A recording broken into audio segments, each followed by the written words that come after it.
This is the Wait For It podcast. Hey everyone, welcome back to the Wait For It podcast. I am your co-host, Phil Barrera, aka Phil the Filipino. And I'm your other co-host, Mr. Eric Almighty. And for this edition of Late to the Party, we are talking about a film that we have yet to see that in film circles is talked about quite a lot. In fact, when we started making a list of movies we hadn't seen, this is probably one of the biggest ones that we've yet to arrive to as far as an episode goes. Phil, we are here to talk about Taxi Driver. Yeah, Taxi Driver is on pretty much every film you need to see before you die list. Films that everyone has seen list. When you scroll through Letterboxd, everyone talks about Taxi Driver and obviously mentions Martin Scorsese. Now, we've done a Martin Scorsese film here on this series, which of course was Goodfellas, one of my favorite films of all time. Eric did enjoy it, but not as much as I did. But so we're revisiting the Martin Scorsese well, and I know for a lot of people that can be a bit of a mixed bag. So very interested to see how this film, how we felt about this film, because I want to speak very carefully about this and how I arrived at my score, and it's going to be an interesting conversation regardless, Eric, because this is a very, I think, polarizing movie the farther away we've gotten from 1976, which is when it came out, and traditionally, Eric, older films and us don't vibe the best, so we'll see how it goes. Eesh. Yeah, God forbid that one of us maybe didn't enjoy it as much as the other, or maybe didn't enjoy it as much as people in general. So you got to stick around to find out which one of us it's going to be. It's me, guys. It's me. I'm so sorry. We're going to I get it. I totally get it, because I am there as well for probably half of this, and it's not even like a half one and half two. It's I like bits and pieces of this, didn't like any of that, I like bits and pieces of that. So it's a really strange conversation. So let's just start from the beginning. Let's go with the synopsis first. Once again, Taxi Driver, 1976, directed by Martin Scorsese. On every street in every city, there is a nobody who dreams of being a somebody. A mentally unstable Vietnam War veteran works as a nighttime taxi driver in New York City, where the perceived decadence and sleaze feed his urge for violent action. So, first off, Eric, it's crazy we didn't see this before The Joker. Watching this and then think this is The Joker. Did he do anything original in that first movie? Between this and another movie we haven't seen that is referenced, that is also a De Niro and Scorsese film, The King of Comedy, is brought up a lot. Yeah.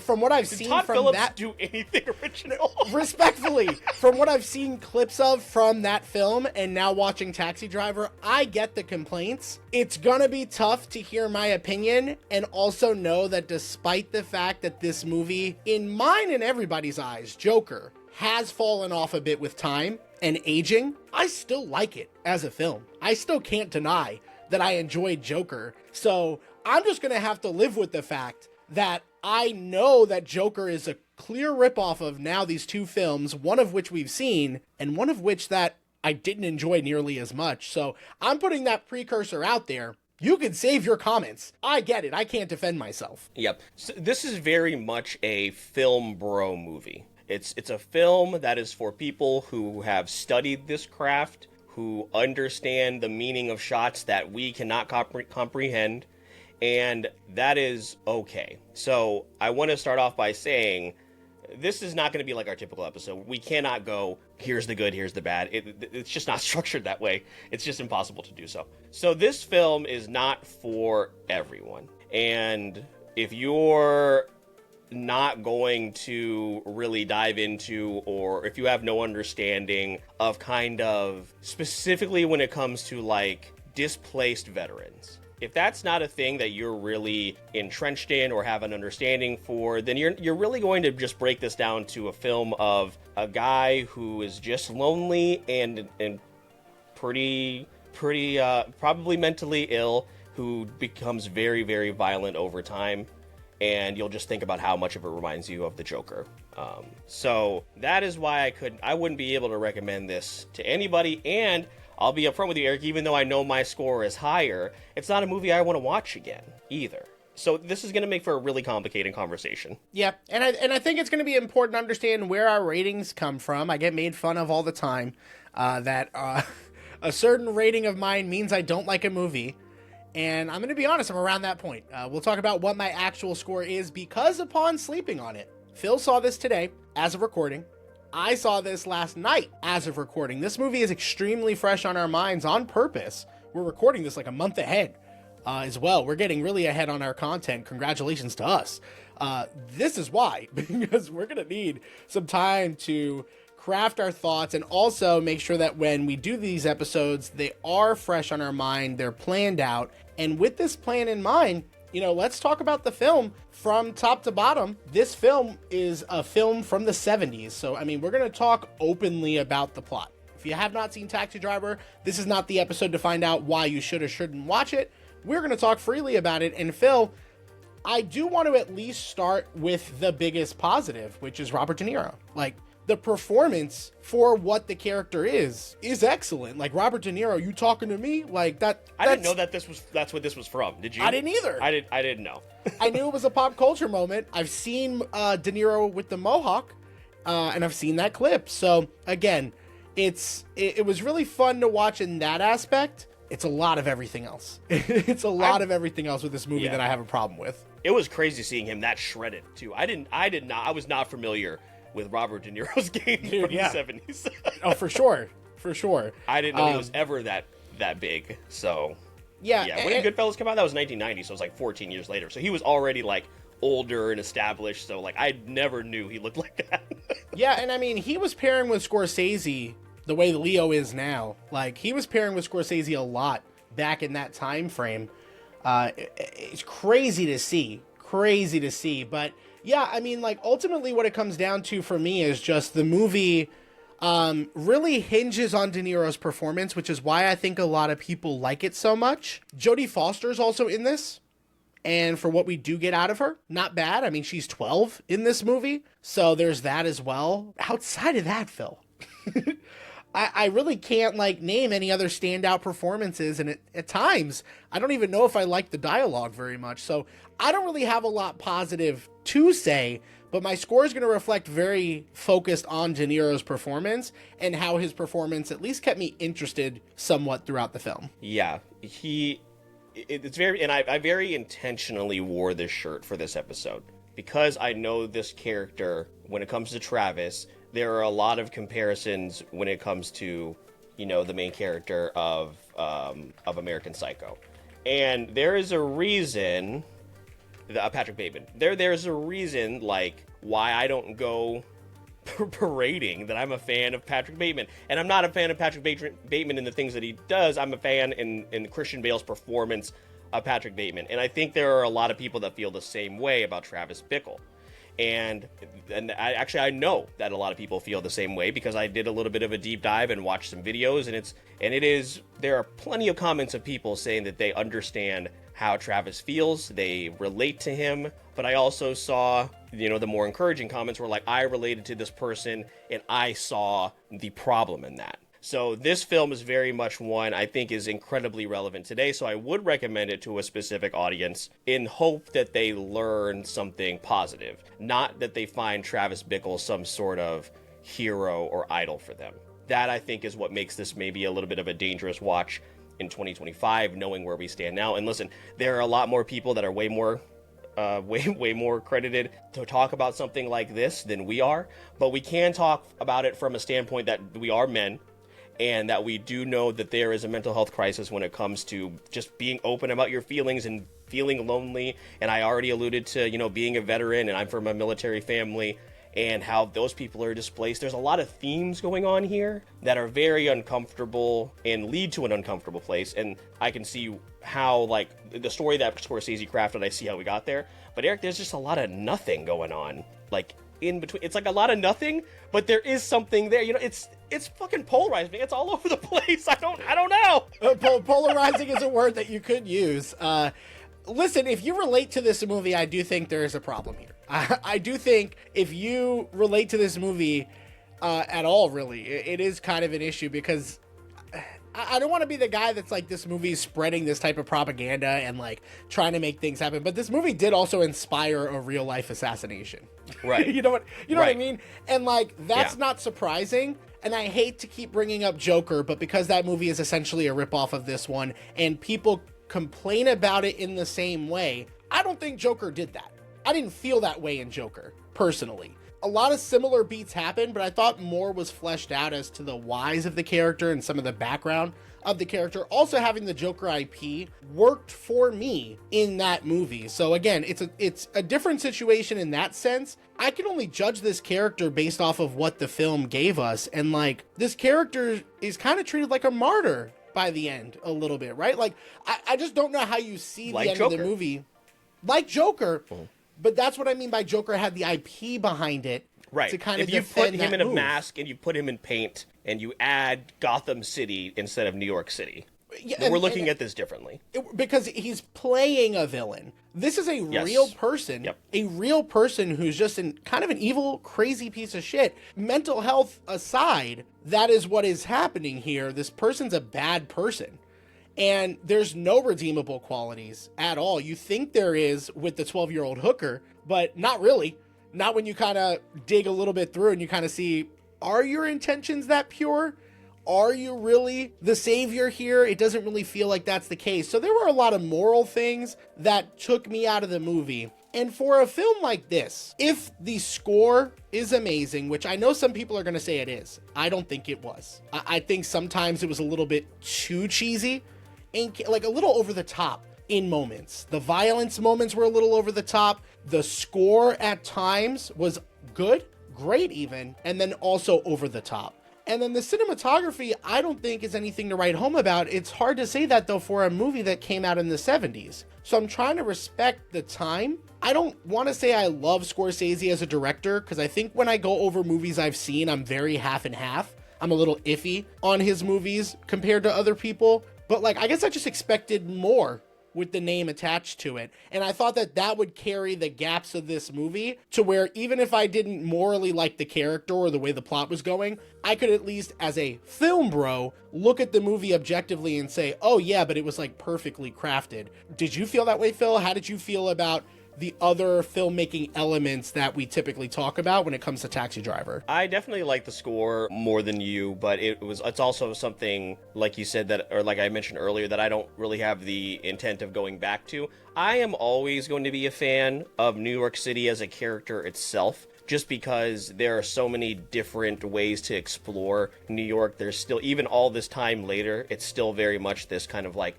magical place for so many different people from all different walks of life to come together. And I think anytime that is done properly, and I think it was done pretty well here, I am going to be a fan of it. And also, like, this is tough for me because really I'm viewing this through the lens of, is this going to be as good or nearly as good as Goodfellas, which is never really in when it comes to any film, it's not really fair. But when it comes to comparing Scorsese, then yeah, I think I should be able to expect, is this as good as Goodfellas or at least close to it?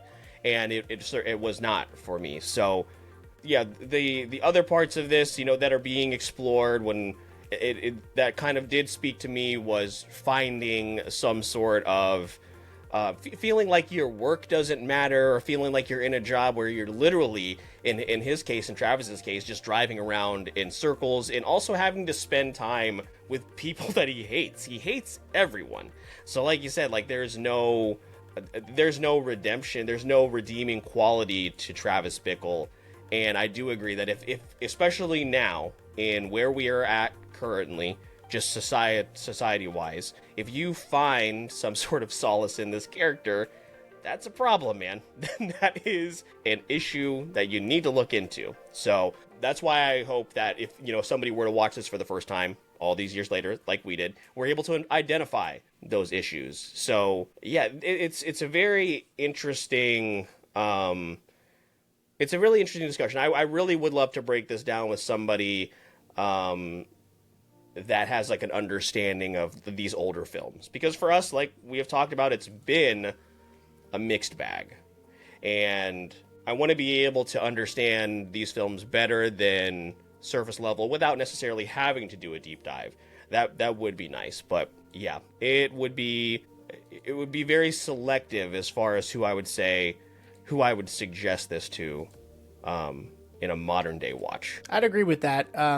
This is where my rating is going to get a little weird, because I typically will rate a movie a particular rating if I still think that someone should make their own opinion about it. I think this is a movie catered to only certain people.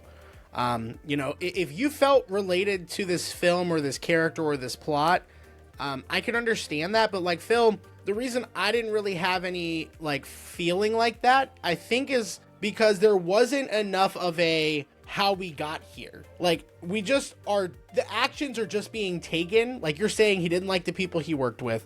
He didn't like his job. Okay, well, the solution to that was to buy a bunch of guns and try to, sweep away a child. Like, that's, and take a girl who for some reason was interested in you to a porno. Like, that's what we got. And like, I just felt like there wasn't enough investment for me to be able to relate with the character enough to justify the actions. So again, I feel like I am in the minority here. I think this is a movie in a time capsule. And if you watched it in that time capsule and it meant a lot to you for whatever reason, right? Maybe it is of its time cinematically great. But as someone in his 30s going back to watch it from 2025 to when this was released, it just wasn't my thing. It just wasn't my thing. I don't know how else to explain it. If you were 30 when this movie came out and for some reason you're of the age that you're listening to this podcast, then you might be able to tell me off. But otherwise, I need to hear from another 30-ish year old person in 2025 who just saw it this year to understand me. I don't know how else to say that. Yeah,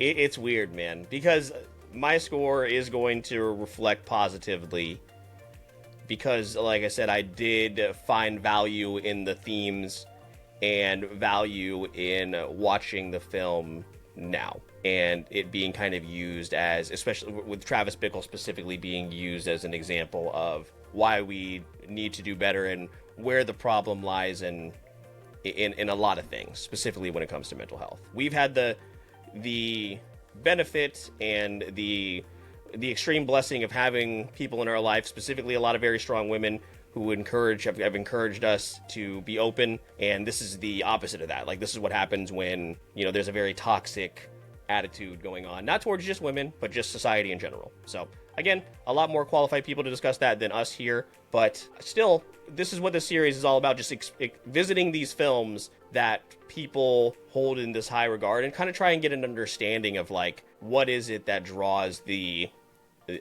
big time film junkie to a movie. So I understand why this is on some of those lists, but like I said, not something that I'm going to be revisiting anytime soon. But Eric, are you ready? We can jump into scores. Ours are, I know it's probably not surprising that they're pretty high when it comes to a film people think you should see before you die. So not at all. No, let's get to our scores. And then I think what we're going to do for this particular film, we typically talk about similar films. So we will do that here today. But I also will just bring up Martin Scorsese's filmography and De Niro too. And De Niro, but I think together they're going to be kind of crossing a little bit as far as similar films, and I want to see like which ones we like, which ones we don't, so you can maybe get an idea of like where Phil Scorsese experience is, where mine is. I think with Scorsese specifically, you have to watch multiple films of his filmography, which we have. I don't want to say it's a lot, but we have. And I think based off of those films that you've seen, maybe you'll have a better understanding of where each of us are coming from. I don't know if that'll help. That's like my last ditch effort to not be completely shit on for my opinion, which is happening more and more these days. But Phil, I'll do that after we go over the reception of this film and then our scores. Yeah, so let's start off with Rotten Tomatoes. 89% certified fresh tomato meter score, 93% popcorn meter score. When it comes, you know what? I didn't bring up IMDb. Hold on a second. Taxi Driver, IMDb. Let's see here. It has a 8.2. God, that is high for IMDb.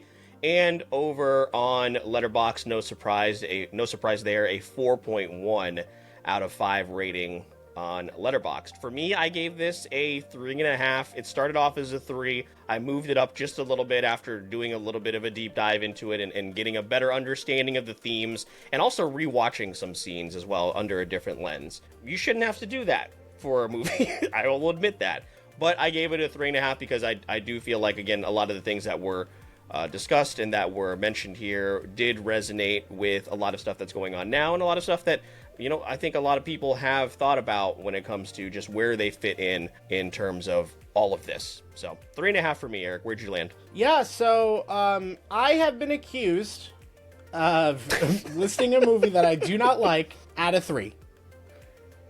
I did yesterday put it at a 3 on first watch, but it's not about liking the movie at a 3. I'm gonna put this out there now, and every time I have to give a movie anywhere near this fucking rating for my brother, it's not that I don't like a movie or like a movie, it's objectively at a 3, whether or not I liked it. I obviously didn't like it enough to give it a higher score. I didn't dislike it enough to give it a lower score. Objectively, I can understand why someone would like this movie. I can figure it out in my brain, the way my brain works. You can like this movie. La La Land, totally different movie, but I gotta use it. I get why you like it. I get why other people like it. I get why it was nominated for an Oscar. I get that. I did not enjoy the movie.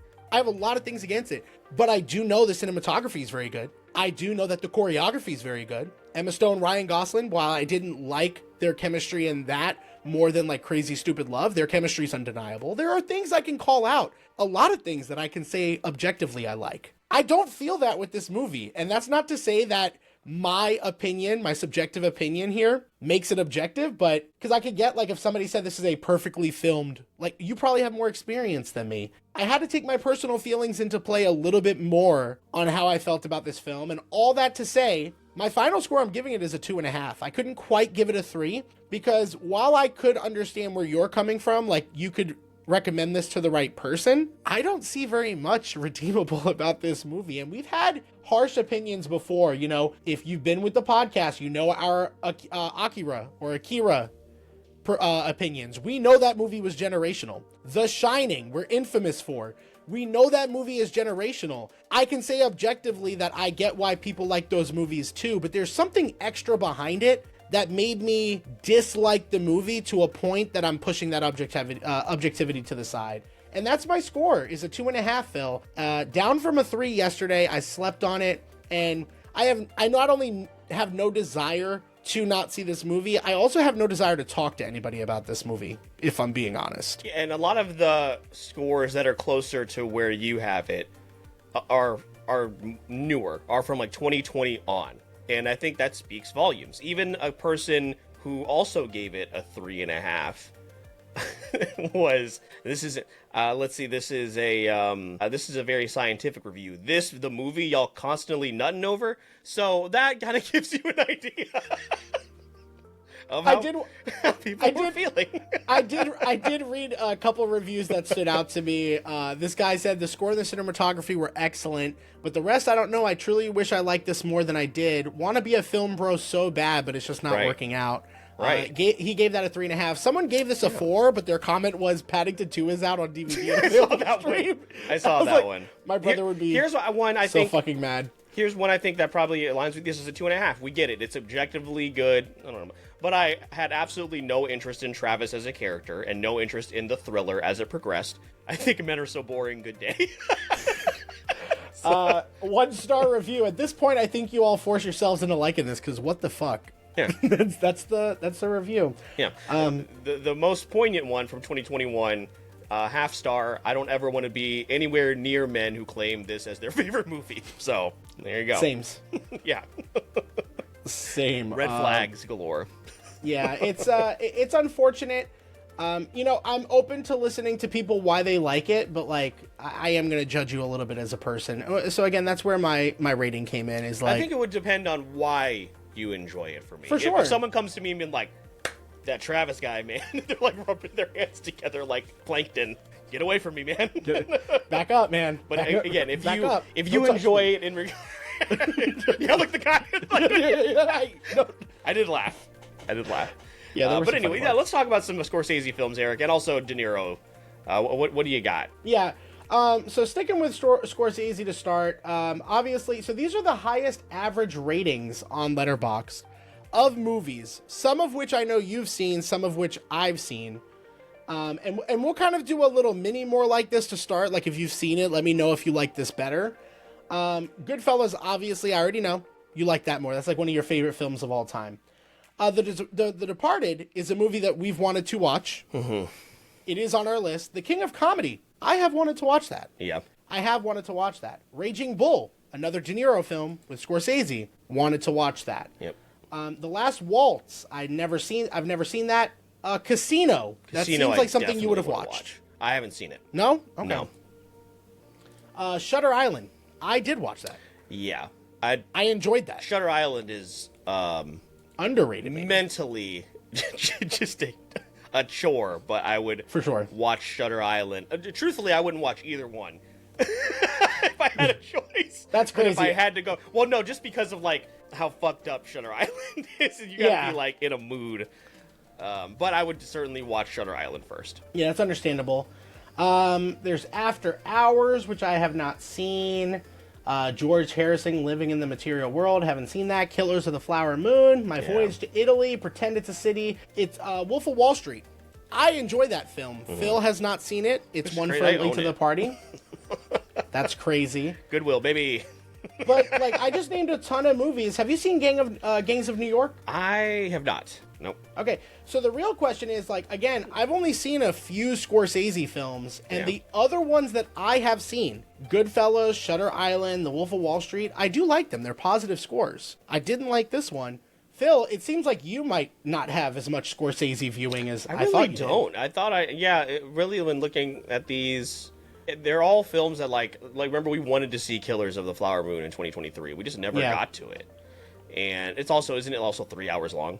You know, what movies aren't? Yeah, that's true. I noticed The Irishman isn't up towards the top. Where is that? Interesting.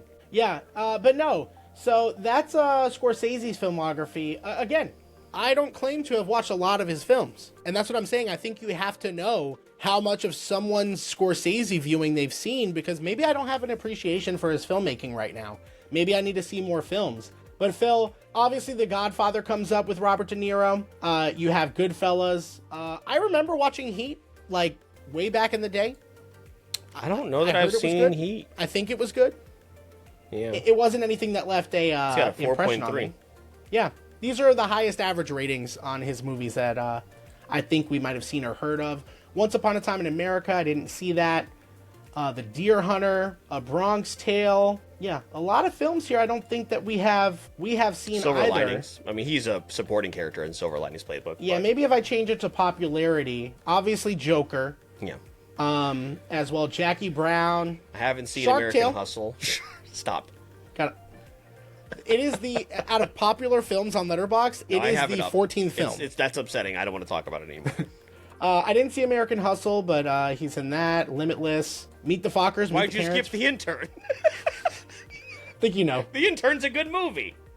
I've seen an eighth of it on TikTok. So if that lets you know. It's Anne Hathaway and Robert De Niro. Why? Like, it's also funny because I brought this up with my brother, who like recently ranked a bunch of movies, and I was like, "Hey, is your algorithm the same as mine?" Because I definitely have seen those. He's like, "Yes, that's why I watch them." So I'm sure he'll have opinions on The Intern as well. There are more De Niro films that I've seen.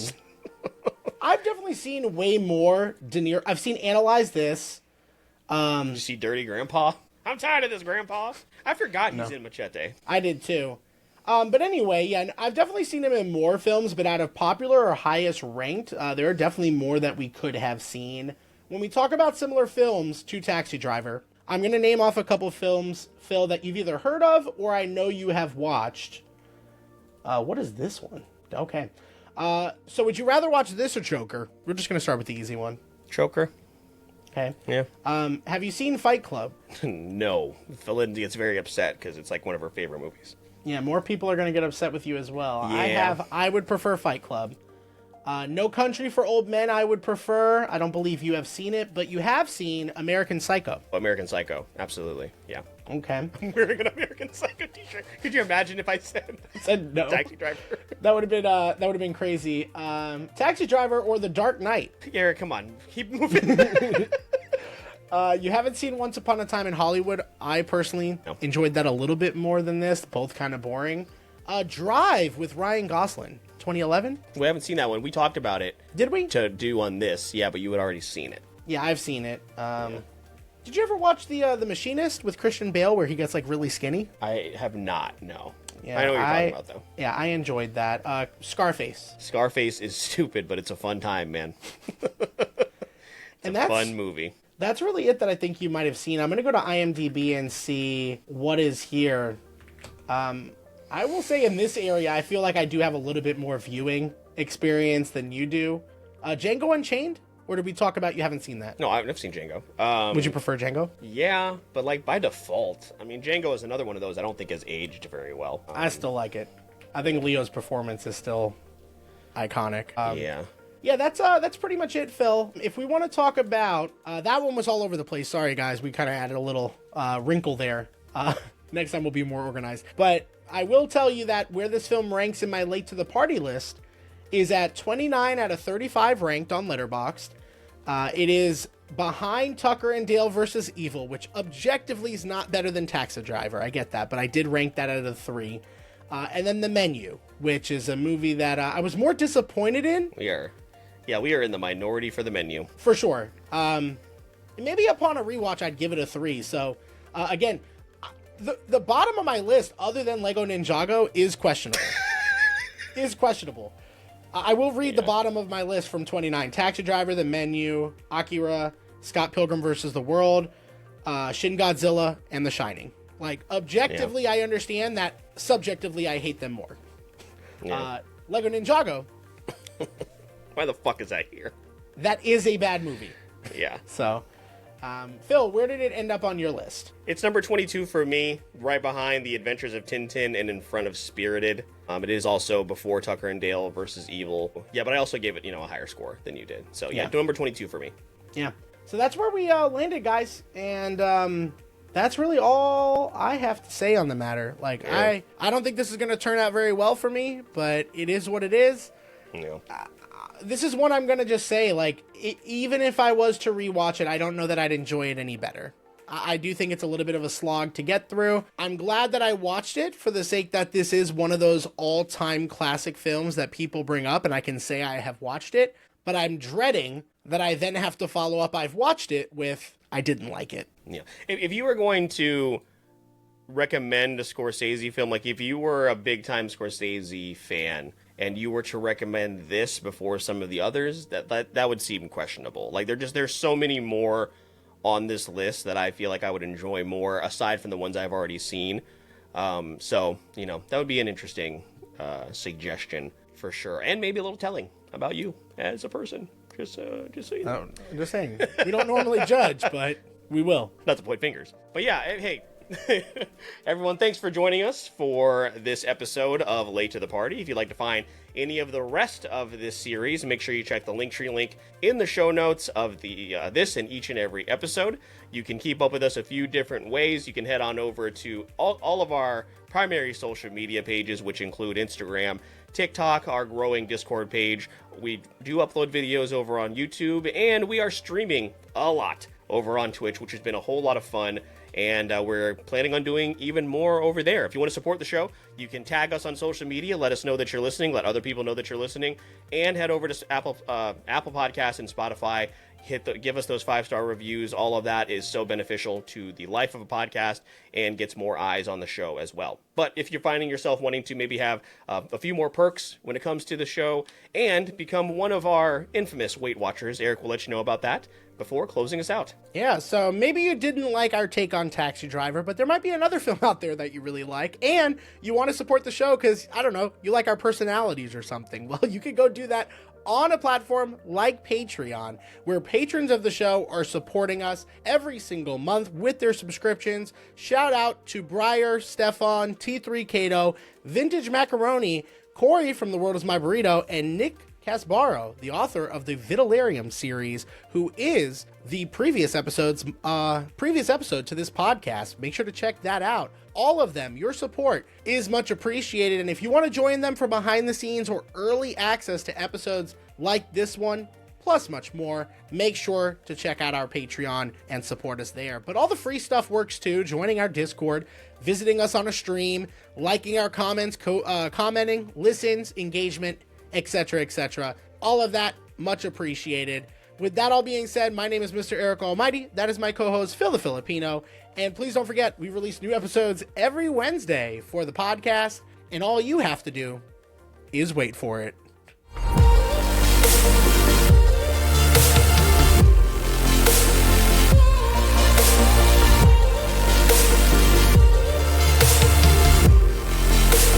This is the Wait For It podcast.